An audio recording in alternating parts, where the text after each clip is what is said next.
He said, "I wasn't there."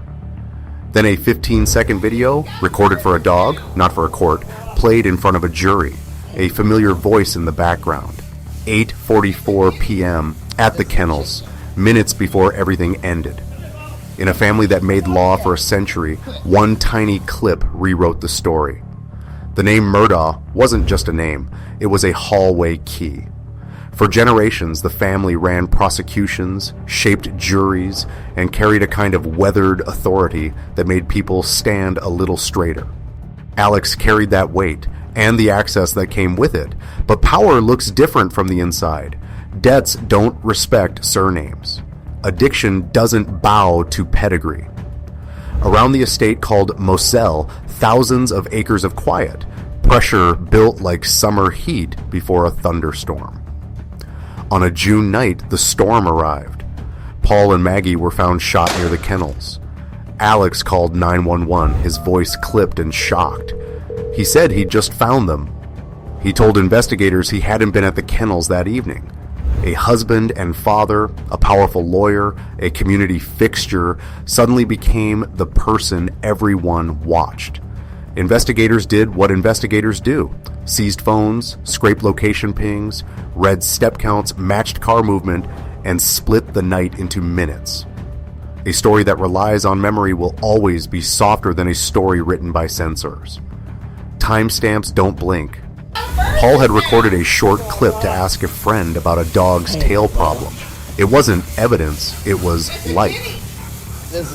In the background, a voice, casual, unguarded, belonging to Alex. Friends recognized it instantly. Family recognized it instantly. The jury listened. The room held its breath. "I wasn't there," met "your voice was there."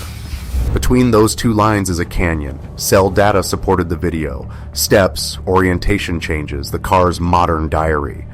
If a lie has no friction, technology supplies it. Prosecutors didn't just bring a video, they brought a context. A long trail of missing money. Clients allegedly shorted. Lawsuits circling. And behind it, pills. Enough to turn urgency into chaos.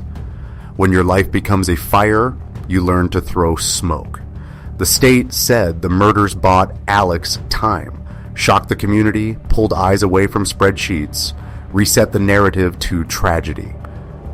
The defense countered, tragedy does not equal guilt.